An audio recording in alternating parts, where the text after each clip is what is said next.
Mateus capítulo 3.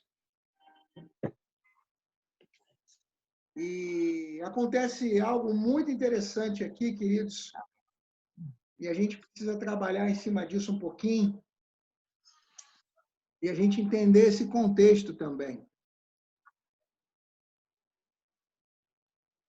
Diz assim no verso 1: Naqueles dias, apareceu João Batista pregando no deserto da Judéia e dizia: Arrependei-vos, porque está próximo o reino dos céus. Porque este é o referido por intermédio do profeta Isaías. 2 pontos. Voz do que clama no deserto, preparai o caminho do Senhor, endireitai as suas veredas. Senhor Deus e Pai, fala poderosamente ao nosso coração, enche-nos do teu Espírito, enche-nos da tua unção. Ministra poderosamente sobre nós, nós precisamos de ti, meu Pai amado, nesse momento. É o que nós te clamamos, meu Deus, em nome de Jesus. Amém. Meus amados, o que está acontecendo aqui? Israel está num momento todo novo. Por quê? Nós podemos observar, meus amados, ainda no final do Antigo Testamento, dois elementos muito diferenciados, assim, dois elementos similares, porém em lugares diferenciados. Lá no livro de Neemias, você vai encontrar um elemento histórico, falando de como foi o retorno do povo de Deus que estava há 7 anos na Babilônia. Então, você visualiza em Neemias a volta do povo que sai da Babilônia, retorna para as suas casas e reconstrói muros, reconstrói casas, reconstrói o templo. Nós também vamos encontrar o mesmo relato lá em Malaquias. É o último livro profético do Antigo Testamento, colado em Mateus. E nós visualizaremos ali o mesmo teor, porém de maneira profética. Após esses elementos, esses adventos de Malaquias e de Neemias, 400 anos, Deus fica em completo silêncio com o povo. O momento que Deus vai falar com o povo é exatamente aqui, nesse capítulo de número 3. Porque o capítulo 1 e o capítulo 2, eles são destinados a falar sobre o nascimento de Jesus, como acontece a matança dos primogênitos, como José e Maria levam Jesus para o Egito e como eles retornam do Egito. Então, o que nós vamos encontrar aqui no capítulo 3 é a chegada daquele que seria o profeta usado por Deus para anunciar o caminho do Senhor, preparar a chegada do grande mestre, do Senhor Jesus Cristo. Então, queridos, nós visualizaremos aqui, nessa breve mensagem, alguns pontos que são para nós elementos de muita atenção. Primeiro item, está no versículo 3.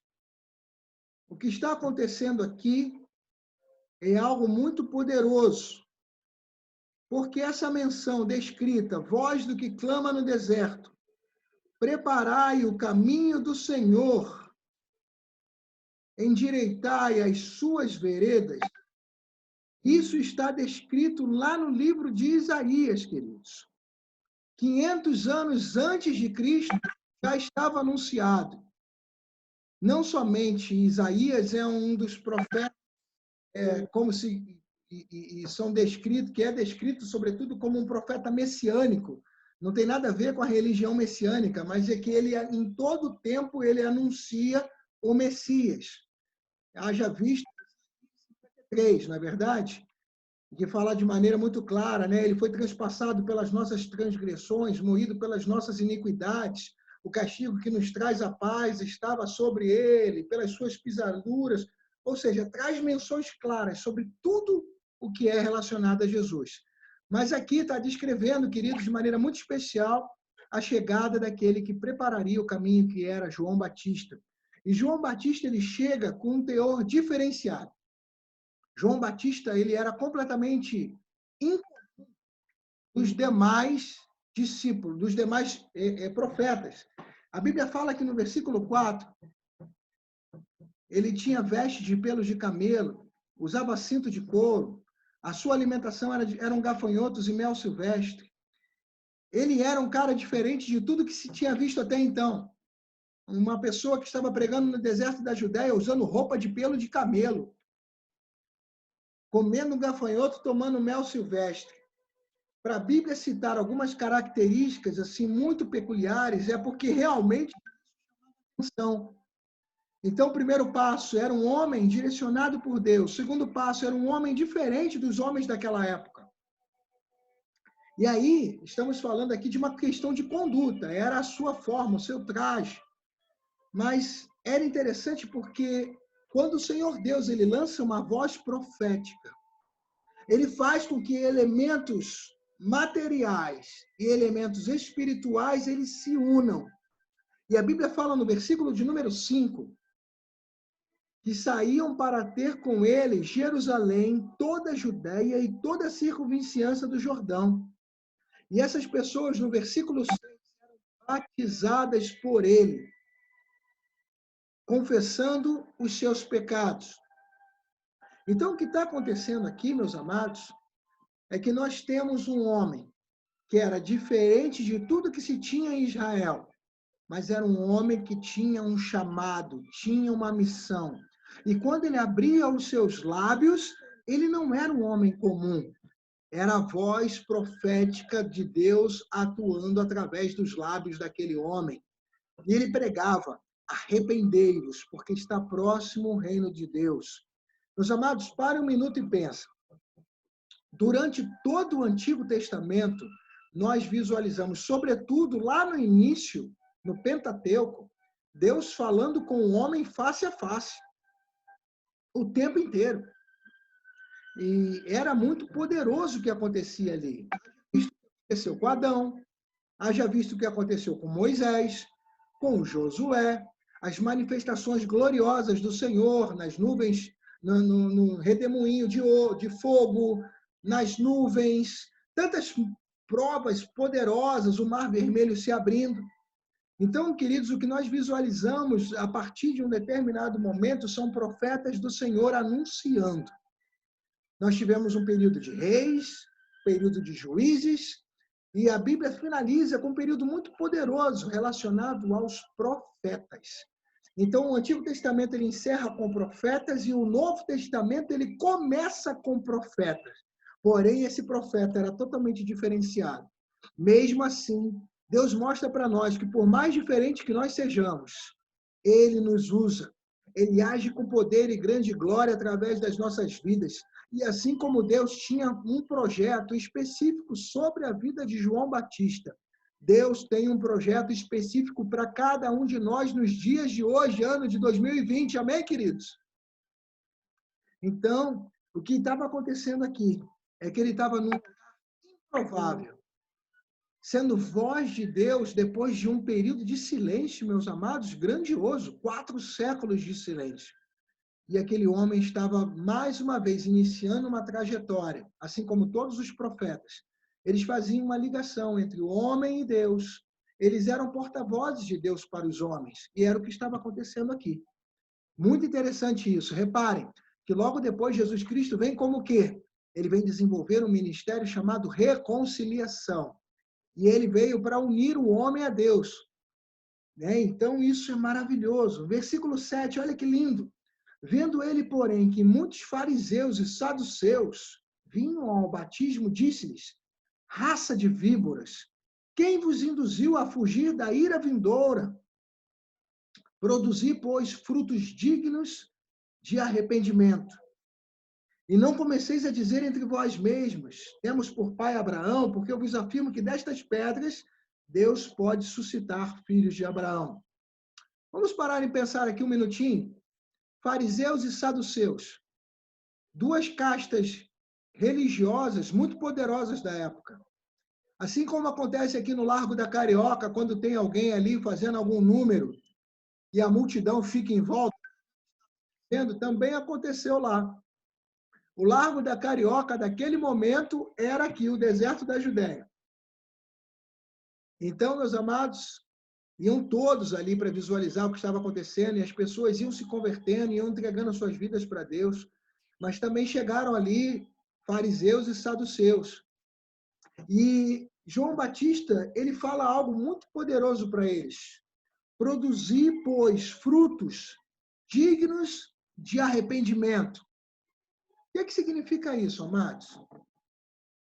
Os saduceus e fariseus, nos dias de hoje, eles existem até hoje.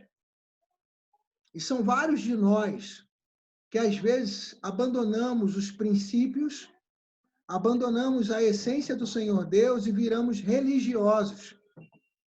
E queremos ver o que Deus está fazendo aqui e ali, temos um papel de julgamento, se é certo, se não é, se é de Deus, se não é, eu acho isso ou aquilo. E o que Deus tem para nós, meus amados, não é um papel de julgamento. O papel de julgar é dele.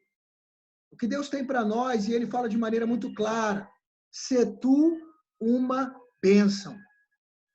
Sejamos nós, voz do Senhor nos dias de hoje, profetas do Deus eterno no dia de hoje, para curar vidas, restaurar vidas, salvar vidas. Que possamos aproveitar esse momento de pandemia para declarar que só o Senhor é Deus. Meus amados, estive em oração por telefone com pessoas que foram curadas de coronavírus. Por telefone, meus amados. E eu quero dizer isso para você. Pegue telefone, ligue para essas pessoas que atestaram positivo, ore por elas e declare a cura em nome de Jesus e eles serão curados. Declare, meu amado. Meu amado, não é pela força, não é pela nossa força e nem pelo nosso querer. É pelo poder do Senhor. O nome dele é o único nome que vai ser glorificado. Abra a tua boca, declare, profetize, unja. Meu amado, o Senhor Deus, ele nos levantou para que possamos fazer o que está descrito aqui. Produzir, pois, frutos, que sejam marcas e que demonstrem que, de fato, somos arrependidos dos nossos pecados. A Bíblia fala em João, capítulo 15, que o Senhor Deus é o agricultor, e Jesus é a videira, nós somos os ramos, e o ramo produz fruto. Queremos saber qual é a qualidade do fruto. Se você quer saber se essa manga que você produz, ela é docinha, ela tem que ser cheia de arrependimento. Frutos que demonstrem que você está quebrantado, que você é servo do Altíssimo, que você compreende que o seu papel é servo e o papel dele é Senhor. E nós apenas servimos, nós apenas adoramos, nós apenas nos entregamos na presença dele. O versículo 10, querido, aqui desse capítulo 3, fala de uma forma tão dura, mas especial para cada um de nós. Já está posto o machado à raiz das árvores. Toda árvore, pois, que não produz bom fruto, ela é cortada e ela é lançada no fogo. Repararam, queridos? Estamos em fase de produção e precisamos produzir frutos. O processo de geração de frutos é algo extremamente normal entre os seres humanos. Faz parte da própria essência de Deus.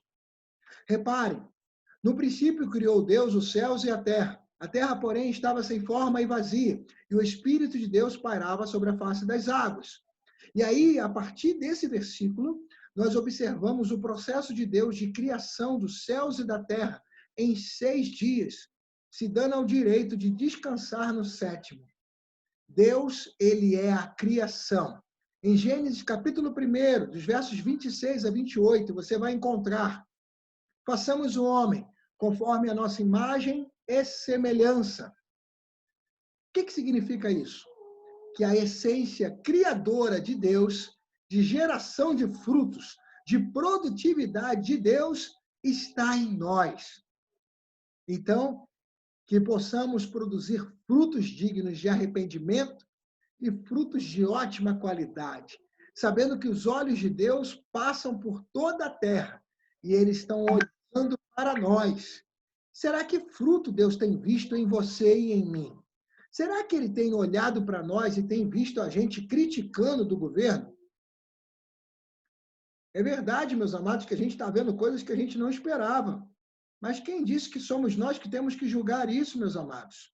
O nosso papel, único e exclusivamente, segundo Romanos capítulo 13, é honrar nossos governantes e orar por eles. Meus amados, ore pelos seus governantes. Por mais que te indigne alguma atuação, e eu tenho certeza que indigna às vezes mesmo, meus amados, não é nosso papel julgar, apenas ore. Ore pela nossa nação, ore por todos. Ore por quem tem o papel de assinar assim, os documentos e tomar decisões, porque essa pessoa ela tem que estar cheia de Deus. Nós não podemos estar presos a essas coisas pequenas desta terra, meus amados. Nós somos cidadãos da Nova Jerusalém. Nós somos cidadãos dos céus. Vamos permitir que o Deus eterno tome conta das nossas vidas e que, através de nós, vidas sejam abençoadas. Vamos olhar e fazer o que só nós, servos de Deus, Igreja de Jesus na terra, só o que nós podemos fazer. Amém, queridos?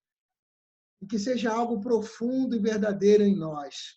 Que possamos brilhar como as estrelas do céu, que possamos salgar essa terra, sendo sal da terra e sendo luz nesse mundo. Amém? Então, são palavras muito poderosas desse profeta especial que Deus trouxe e usou como voz profética, palavra de fogo ali naquele deserto, que levou multidões ao batismo nas águas do Jordão. Eu quero orar nesse momento pela tua vida. Eu quero orar nesse momento, meus amados, por essa mensagem, para que nós possamos estar completamente quebrantados, sabendo que o nosso papel é de estar arrependido em todo o tempo dos nossos pecados. Que possamos estar atentos, como ele mesmo disse, sede sóbrios. Se nós não estivermos sóbrios, não vamos entender quando pecamos. Para de se defender, amado. Para de inventar desculpas. Ah, por que disso? Por que aquilo? Isso é síndrome de Adão. Ah, não fui eu que comi, não, Senhor. Foi a mulher que me deu. Não, vamos assumir os nossos erros. E a cada dia vamos pedir perdão a Deus pelos nossos equívocos, pelos nossos pecados. E falar, Deus, por favor, me restaura, me renova. Amém, meus amados? Quero orar pela tua vida nesse momento. Senhor Deus e Pai, em nome de Jesus Cristo. Obrigado por essa palavra tão profunda que o Senhor mandou, Pai. Através aqui da vida, Senhor Deus, do profeta João Batista. João Batista, meu Pai, que teve um papel tão importante. Segundo Jesus, meu Deus, foi o maior profeta que essa terra já viu. Mas se nós olharmos aqui na Bíblia, Senhor Deus, não conseguimos ver 2 capítulos inteiros com João Batista. Vários outros profetas têm livros inteiros, mas João Batista não tem 2 capítulos. Mas teve um papel tão importante. Que nós sejamos assim, Pai. Não sabemos quanto tempo mais temos nessa terra, mas que nós sejamos, meu Pai, pessoas que fazem a diferença. Pessoas, Senhor Deus eterno, como João Batista, como Estevão, pessoas que deixem a sua marca, Pai. E aonde estiver os nossos passos, ali esteja marcado o teu sangue. Aonde colocarmos as nossas mãos, ali esteja marcado do teu sangue.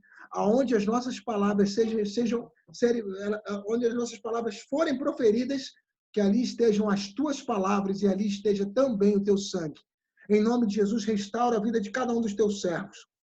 Unge a vida deles. Renova os seus corações. Eu declaro cura. Eu declaro renovo. Eu declaro cura na alma, cura no físico. Em nome de Jesus, seja completamente restaurado. Para a honra e para a glória do Deus eterno. Que possamos ser sóbrios, meu Deus, para entender quando erramos. E que possamos ser humildes para nos arrependermos e nos colocarmos diante de Ti. Muito obrigado, meu Deus, por essa palavra, Pai. Muito obrigado. Guarda e abençoa cada vida de cada irmão e que essa palavra possa germinar nos seus corações. Em nome de Jesus. Amém. Glória a Deus, queridos.